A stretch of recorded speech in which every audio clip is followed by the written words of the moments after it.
The night Danielle Williams stepped into the Devil's Den, the bikers thought they'd cornered an outsider. They didn't realize they'd just touched off a war 7 years in the making. The Devil's Den sat like a scar on the edge of Millfield, Tennessee, a place where the road bled into nothing but gravel, neon, and bad decisions. Smoke thickened the air before Danielle Williams even pushed open the door, clinging to her clothes and hair as if warning her not to step inside.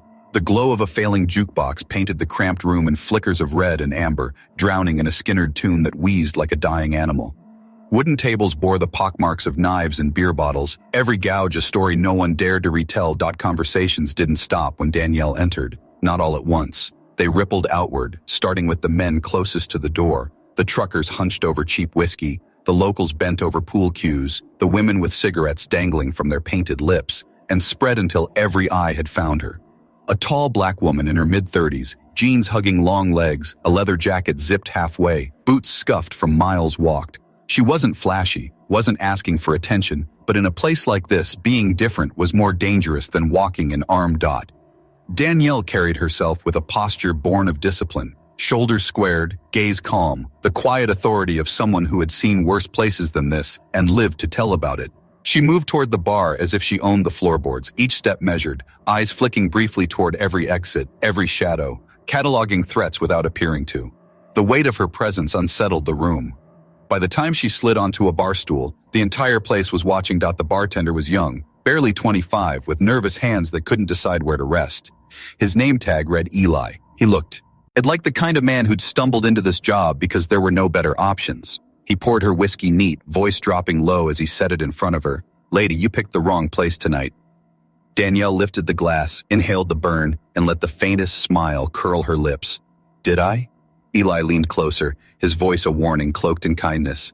"They don't like outsiders. Especially," he caught himself, but she'd already read the word on his tongue, "especially someone like her." Danielle took a slow sip, savoring the fire down her throat. "Good thing I'm not here for their book club." At the corner booth, Snake watched her. He was a mountain of beer-swollen muscle crammed into leather colors, his gut pressing against patches that told stories he couldn't remember. Red-faced from drink, eyes sharp with cruelty, Snake didn't see Danielle as a threat. He saw her as prey that had wandered into his cage, his lips curled into a sneer as he shoved himself upright, boots thudding against the floor like warning drums. The room shifted as he closed in, the crowd hungry for a show. Danielle didn't move, didn't flinch when his shadow fell over her. Snake leaned in close enough for her to smell the beer on his breath. "What do we have here?" he drawled, the word sweetheart twisting from his mouth like a curse. His hand shot out suddenly, fingers digging into her sleeve. The fabric tore with a rip that cut through the noise of the bar. For a moment, there was nothing but the hiss of the jukebox. The sleeve dangled loose from her jacket, and on her arm, stark and undeniable in the neon glow, the ink stood proud, the eagle, globe, and anchor of the United States Marine Corps. Snake froze. His fingers hovered over the tattoo as if it might burn him. The laughter that had been rising in the room died in throats. Conversations choked off mid-sentence. The pool game in the back stopped cold. Every serpent in the bar stared at the mark, and silence fell heavy as stone. It wasn't respect that kept them quiet. It was realization, the kind that spread fast and hit hard. They hadn't cornered a lost tourist or a thrill seeker. They had just put hands on something forged in combat, something that had killed before and wouldn't hesitate to kill again. Danielle set her glass down with deliberate calm, turned her head slowly, and looked Snake dead in the eye. Her voice was quiet, but it cut through the silence sharper than any blade. "You really want to keep your hand there?" The Devil's Den held its breath. The silence after Danielle's words didn't break. It fractured. Snake's grin faltered, but he forced it back, the kind of smile a man wears when he refuses to admit he's already lost. Around them, the serpents shifted in their seats, muttering low, restless. Every biker in the Devil's Den had seen fights before, blood on the floor, bones snapped like dry twigs. But this was different. This wasn't a drunk bar brawl. This was a line in the sand. Danielle's eyes never left Snake's, calm as steel, as if she'd measured him, found him wanting, and was already waiting for his next mistake. Snake's hand hovered inches from her tattoo, his bravado wilting under the weight of something he didn't understand but instinctively feared. She didn't flinch, she didn't posture, and that, more than the tattoo itself, unnerved him. From the corner booth, Rex Thompson stirred. Leader of the Iron Serpents, his authority stretched across Millfield like shadow over a dying town. He watched with the patience of a man who'd seen hundreds of men like Snake, big, loud, drunk on violence, throw themselves against things they couldn't break. Rex's gray eyes narrowed, catching the way Danielle's fingers had slid from her whiskey glass to rest lightly on the bar, steady, poised, not afraid. Preparing. Snake, too drunk and too proud to step back, leaned closer. Marine Corps, huh? His words slurred, but his tone was sharp enough to cut. That's supposed to scare me? You tell me, Danielle replied. The tension coiled tighter. Eli's hand slipped under the bar toward the baseball bat he kept for nights like this, but Danielle caught his reflection in the mirror and gave the smallest shake of her head. Don't. Not yet. Snake barked a laugh to cover his hesitation, then slammed his palm flat on the bar so hard Eli jumped. We don't like uniforms in here. Don't like anyone thinking they're better than us. You've mistaken me, Danielle said softly. I'm not in uniform, and I don't think I'm better. I know I am. The words hung in the smoky air like a lit fuse. Conversations that had started to return died instantly. The jukebox clicked to the end of its song, leaving only the rasp of neon buzzing. Snake's face went crimson, his fist curled like a hammer, ready to swing, but Rex's voice cut across the bar like a blade through rope. Snake. One word, flat, cold, absolute, . The giant of a man froze mid-motion, his hand trembling with rage. Slowly he turned toward Rex, searching for a sign he could ignore the order. There was none. Rex's stare was iron. Snake's jaw clenched, his pride screaming against the leash, but he let go of Danielle's sleeve and stepped back. He jabbed a thick finger at her instead. This ain't over, he growled. Danielle finally picked up her glass and finished her whiskey in one swallow, never breaking eye contact. She set the glass down with careful precision. It never started. A ripple of unease moved through the serpents. Snake had been humiliated, and worse, he'd been stopped in front of everyone. In their world, that was blood in the water. Eli wiped at the bar with shaking hands, whispering, Lady, you need to get out of here before this place swallows you whole. Danielle didn't look at him. Her eyes were on Rex now. He hadn't moved, hadn't raised his voice, but his interest was clear. The others saw her as prey. Rex was studying her like a predator, sizing up something unexpected, something dangerous enough to warrant caution. For the first time that night, Danielle smiled, small, sharp, a smile that promised she wasn't leaving, not yet. The Devil's Den exhaled an uneasy silence, but under it all was the electric sense that the night was only just beginning, and when it broke, blood would follow. The jukebox sputtered to life again, a scratchy Hank Williams tune creaking from battered speakers, but no one heard it. The air was too thick with the weight of what hadn't happened. Snake's humiliation, Danielle's refusal to bow, and Rex's cold control that had kept the Devil's Den from erupting into chaos. Danielle stayed on her stool, back straight, eyes steady, the empty glass a silent dare on the bar in front of her. She could feel every gaze pressing against her skin. Outsiders weren't supposed to last 5 minutes in here. She had lasted, and worse, she'd tilted the room's balance. Eli poured her another drink without asking. His hand trembled, but his voice was low and firm this time. You've got brass coming here, but brass doesn't last long in Millfield. Danielle studied his face. Nervous eyes, yes, but there was something else behind them. Something raw and angry. Reef disguised as caution. She didn't answer him, not yet. Instead, she let her gaze slide to the corner booth, where Rex had resumed his seat, sipping his whiskey with the ease of a man who owned every inch of the air around him. He hadn't stopped watching her. Snake sat 2 tables away, his pride bleeding out faster than the liquor in his veins. His buddies leaned close, whispering in his ear, their eyes flicking toward Danielle with a mixture of hunger and malice. Snake wasn't the type to forget an insult. His bruised ego would fester until it boiled into something ugly. Danielle's mind slipped briefly to Marcus, her fiancé, her fellow Marine, the man who had promised her a future. She could still see him in dress blues, laughing as he teased her about marriage, the ring box hidden clumsily in his pack before their last deployment. She could still feel his blood on her hands in Afghanistan, hot and slick, as he bled out in her arms after the ambush. An ambush that should never have happened. Someone had sold them out, someone with access, someone they trusted. The tattoo on her arm wasn't just ink. It was a promise, a vow she had carved into her flesh as deeply as into her soul. Semper Fidelis, always faithful. Faithful to Marcus, faithful to the truth, faithful to the hunt that had consumed her for 7 years.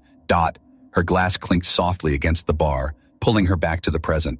Eli leaned closer.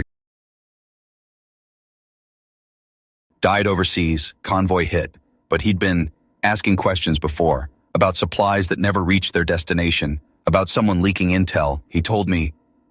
Eli's voice cracked, and he swallowed hard, finishing with a whisper. He told me there were names, men in uniform, selling us out. The word sent a chill through her chest. Marcus, Eli's brother. Different places, different times, but the same stench of betrayal. The same shadows creeping from foreign deserts into small American towns.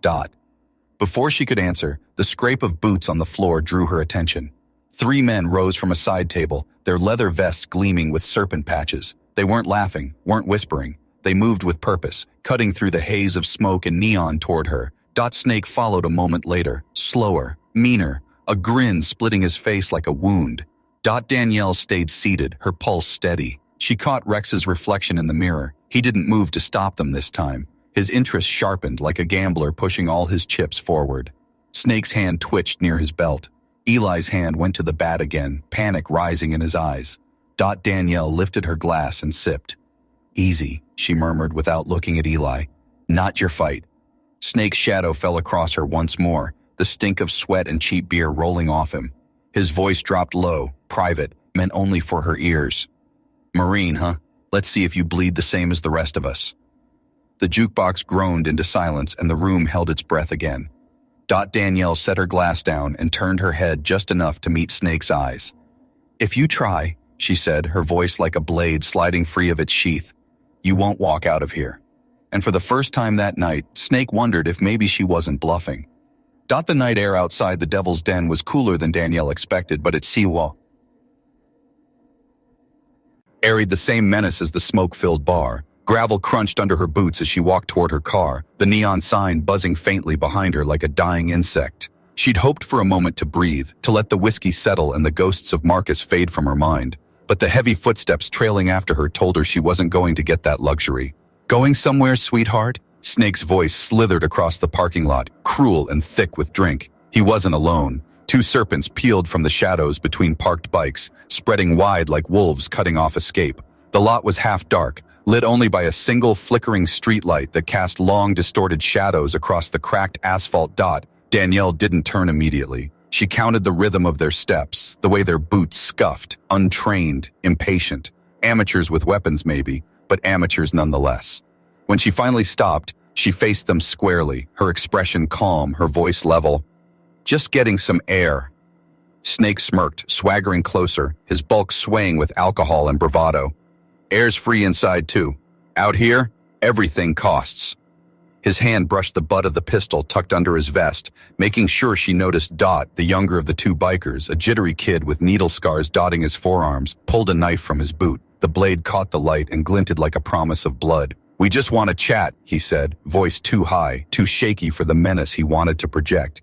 Ask what brings a woman like you into our town. Danielle's eyes swept the lot. The alley behind the bar was cluttered with dumpsters, but it could give cover. Between 2 pickup trucks, a gap, her best escape if things went south. Her car was too far to reach. She shifted her weight slightly, calculating, every muscle coiled. I already told Rex why I'm here, she said. If you weren't too busy trying to prove you're tough, maybe you'd have listened. Snake spat into the gravel, the sound wet and ugly. Rex ain't here, and what he don't know won't hurt him. That was the moment, the instant when talk was done. Snake gave the nod, and the 2 younger bikers surged forward. The knife came first, arcing high, telegraphed by nerves. Danielle sidestepped, caught the kid's wrist mid-swing and pivoted, slamming his face into the rusted tailgate of a truck. The blade clattered away, spinning into the dark. Blood blossomed across the metal as the kid crumpled, out cold before he hit the ground. The second came fast, sloppy, throwing wild punches. Danielle ducked under the first swing, drove her elbow into his ribs, then brought her knee up hard into his jaw. He folded with a grunt, sprawled in the gravel that left Snake. He hadn't moved during the scuffle. He'd been watching, studying, waiting for her to burn out. Now he stepped forward, slower, steadier, his hand pulling the pistol free. The metal gleamed dull in the half-light as he leveled it at her chest. Well, well, Snake drawled, lips curling into a grin. Ladies got moves, but tricks won't stop lead. Danielle raised her hands slowly, every motion deliberate. But her eyes locked on his stance, the way he held the gun, arm fully extended, one-handed like some cheap gangster. Amateur. Dangerous, yes, but predictable. You made your point, she said softly. I'm impressed. Damn right you should be. Now you're gonna get in that car and drive out of Millfield. Forget what had ever brought you here. Forget Cole Bradford, or you won't live long enough for it to matter. The name hit like a blade through her ribs. Marcus's ghost rose sharp in her mind. The memory of that firefight, the betrayal she'd hunted for 7 years. Bradford. Snake had just confirmed it. He knew. He was connected. Before she could respond, a shadow detached itself from the darker edge of the lot. Eli. He moved with the clumsy stealth of a man who had never been in a fight but couldn't stop himself from stepping into one. In his hands, a tire iron gleamed faintly. Danielle's eyes never flicked toward him, but her voice was low, steady. Maybe I can't forget. Snake's finger tightened on the trigger. His grin widened. Then The tire iron came down with a sickening crack against the back of his skull. Snake pitched forward, the gun flying from his grip. Danielle caught it midair with the reflex of muscle memory, checked the safety in one smooth motion, and leveled it back toward him. Eli stood frozen, chest heaving, the tire iron trembling in his hands. Did I kill him? Danielle crouched, pressed 2 fingers against Snake's throat. No, but he'll wish you had when he wakes. She glanced up at him, her voice softer now. You probably saved my life. Eli swallowed hard, his hands shaking violently. I can't believe I just... Danielle's eyes swept the lot. The alley behind the bar was cluttered with dumpsters, but it could give cover. Between 2 pickup trucks, a gap, her best escape if things went south. Her car was too far to reach. She shifted her weight slightly, calculating, every muscle coiled. I already told Rex why I'm here, she said. If you weren't too busy trying to prove you're tough, maybe you'd have listened. Snake spat into the gravel, the sound wet and ugly. Rex ain't here, and what he don't know won't hurt him. That was the moment, the instant when talk was done. Snake gave the nod, and the 2 younger bikers surged forward. The knife came first, arcing high, telegraphed by nerves. Danielle sidestepped, caught the kid's wrist mid-swing and pivoted, slamming his face into the rusted tailgate of a truck. The blade clattered away, spinning into the dark. Blood blossomed across the metal as the kid crumpled, out cold before he hit the ground. The second came fast, sloppy, throwing wild punches. Danielle ducked under the first swing, drove her elbow into his ribs, then brought her knee up hard into his jaw. He folded with a grunt, sprawled in the gravel that left Snake. He hadn't moved during the scuffle. He'd been watching, studying, waiting for her to burn out. Now he stepped forward, slower, steadier, his hand pulling the pistol free. The metal gleamed dull in the half-light as he leveled it at her chest. Well, Snake drawled, lips curling into a grin. Ladies got moves, but tricks won't stop lead. Danielle raised her hands slowly, every motion deliberate, but her eyes locked on his stance, the way he held the gun, arm fully extended, one-handed like some cheap gangster. Amateur. Dangerous, yes, but predictable. You made your point, she said softly. I'm impressed. Damn right you should be. Now you're gonna get in that car and drive out of Millfield. Forget what had ever brought you here. Forget Cole Bradford, or you won't live long enough for it to matter. The name hit like a blade through her ribs. Marcus's ghost rose sharp in her mind. The memory of that firefight, the betrayal she'd hunted for 7 years. Bradford. Snake had just confirmed it. He knew. He was connected. Before she could respond, a shadow detached itself from the darker edge of the lot. Eli. He moved with the clumsy stealth of a man who had never been in a fight but couldn't stop himself from stepping into one. In his hands, a tire iron gleamed faintly. Danielle's eyes never flicked toward him, but her voice was low, steady. Maybe I can't forget. Snake's finger tightened on the trigger. His grin widened. Then The tire iron came down with a sickening crack against the back of his skull. Snake pitched forward, the gun flying from his grip. Danielle caught it midair with the reflex of muscle memory, checked the safety in one smooth motion, and leveled it back toward him. Eli stood frozen, chest heaving, the tire iron trembling in his hands. Did I kill him? Danielle crouched, pressed 2 fingers against Snake's throat. No, but he'll wish you had when he wakes. She glanced up at him, her voice softer now. You probably saved my life. Eli swallowed hard, his hands shaking violently. I can't believe I just... Believe it, and believe this. When they wake, they'll tell Rex, and then the real trouble starts. The lot was still again, but the storm had broken. Danielle stood over 3 unconscious bikers, Eli pale and shaking beside her, Snake's pistol now heavy in her hand. She knew what came next. Rex would move. He would test her, corner her, force her hand. And somewhere in this rotting town, Cole Bradford was waiting. Marcus's betrayer, the ghost she'd chased across years and continents. The next night, the Devil's Den wasn't just a bar. It was a stage. Danielle knew the moment she pulled into the gravel lot that Rex Thompson had set his trap. Motorcycles lined up like a chrome army gleamed under the flickering lights, their pipes cooling in the night air. Bikers packed the entrance, their laughter sharp, their eyes sharper. This wasn't casual business. This was ceremony. A gathering of every serpent within 100 miles. Inside, the air pulsed with anticipation. The jukebox was silent now, unplugged, as though even music had been ordered to stand down. Tables had been shoved against walls, leaving the center of the bar stripped bare. Chains lay in a rough circle on the floor, heavy links dragging against scarred wood to mark an arena. The serpents crowded around it, forming a wall of leather and menace. Some clutched bottles, others knives, but all of them carried the same look: hunger. They weren't just here for beer and smoke. They were here for blood. Danielle walked through the throng with her back straight, every eye stabbing into her. She ignored the jeers, the crude jokes, the murmured bets exchanging hands. She ignored Snake too, bruised and bandaged, standing with a fresh hatred in his glare. Her focus was fixed on Rex. He sat in his corner booth as if it were a throne, his colors gleaming in the low light, the serpent patch across his back alive with flickering G-shadows. Beside him, Eli sat bound to a chair, lips split, one eye swollen shut but gaze still defiant. The boy hadn't broken, not yet. "You're punctual," Rex said, rising to his feet as Danielle stepped into the ring. His voice carried with the quiet authority of a man who didn't need to shout to command. "That earns you respect." Danielle's eyes flicked toward Eli, then back to Rex. "You've got what you wanted. I'm here. Now let him go." "Not yet." Rex's smile was all predator. "First, we see what you're really made of. The serpents have a tradition. Outsiders who want a place at the table." He gestured to the circle of chains. "They earn it here. 3 trials, 3 tests. Survive, and maybe you walk out alive. Fail." He shrugged, as if the conclusion were self-evident. The crowd howled their approval. Danielle said nothing. She stripped off her jacket and let it fall to the floor. The Marine Corps tattoo caught the light, and a ripple moved through the bikers like a shiver of unease. The first fighter was young, early 20s, wiry, cocky. His knuckles were scabbed, his nose crooked from breaks that had never healed straight. They called him Tommy, a prospect eager to prove himself. He grinned at Danielle, bouncing on the balls of his feet.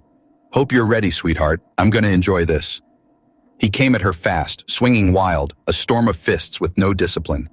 Danielle let him burn his energy, ducking, sidestepping, feeling the crowd surge. "Efficient," Rex said mildly, signaling for the next. Crusher stepped into the ring. Older, thicker, scarred, a man who had fought too many times and never forgotten how. His hands were the size of shovels, his shoulders like stone. He didn't posture, he didn't grin, he just advanced, cutting off her angles, waiting. The first hit rattled Danielle's ribs, the second nearly dropped her.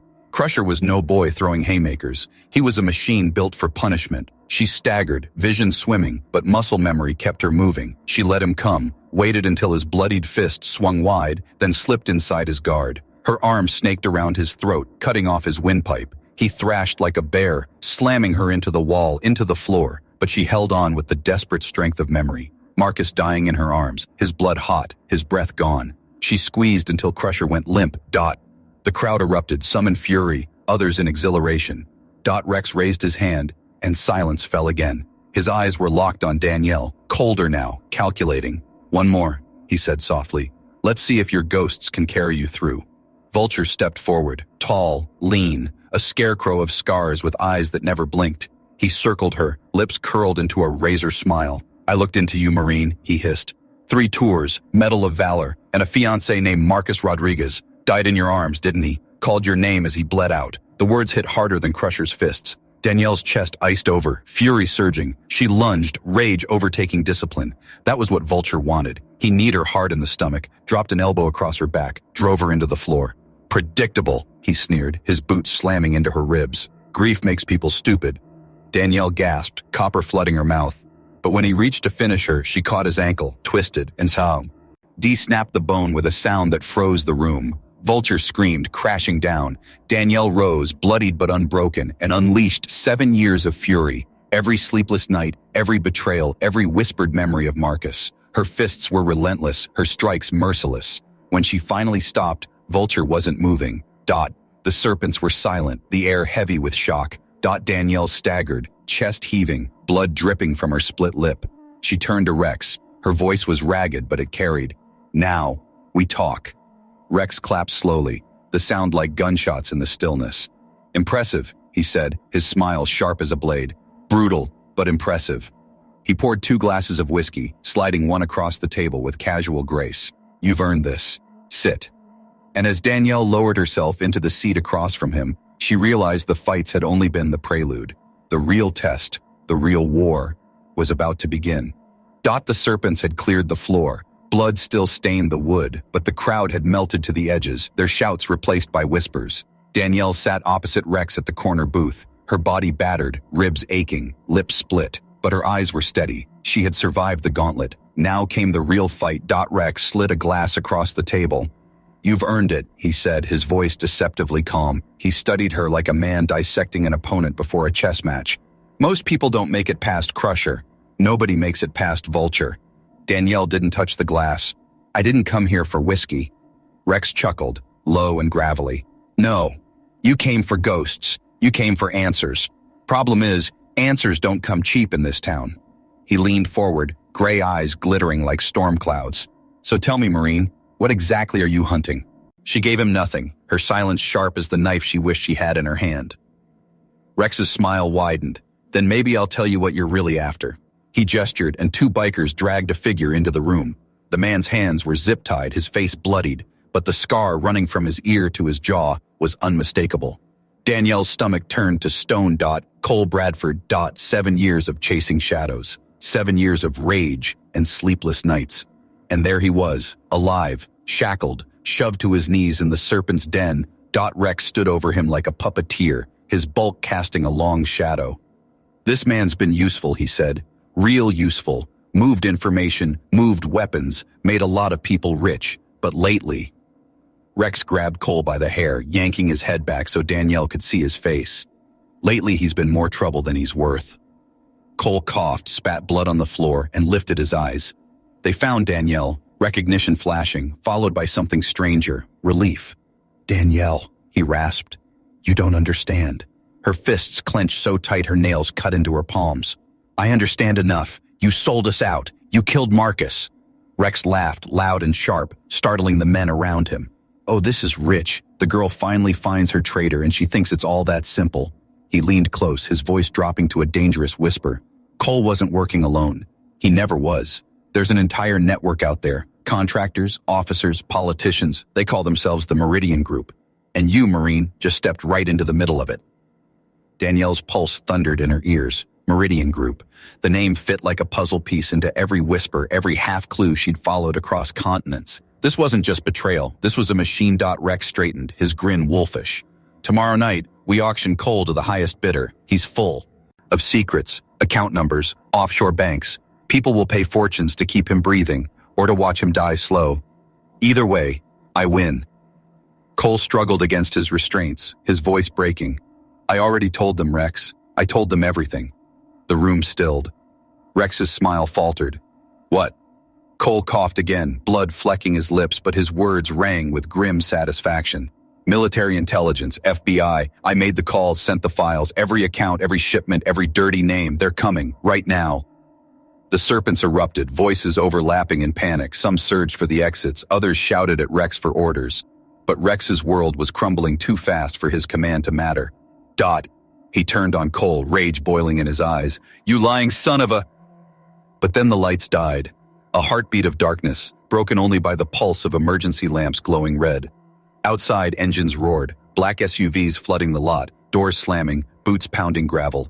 Through the grimy windows, Danielle saw the flash of tactical gear, the gleam of rifles, the cold, unflinching lettering, FBI. "Federal raid!" a biker screamed. Chaos exploded. Serpents rushed in every direction, some reaching for weapons, others bolting like rats from a sinking ship. Danielle was already moving. She vaulted the table, slammed into Rex before his gun cleared its holster. The two of them crashed to the floor, his bulk crushing, his strength monstrous. He swung, a hammering fist that split her brow, but she twisted, driving her knee into his gut. They grappled, a blur of muscle and blood, as agents stormed the bar, shouting commands. Hands up! Drop your weapons! Eli was dragged upright, his bonds cut by a federal knife. His wide, bruised eyes found Danielle, and he stumbled toward safety.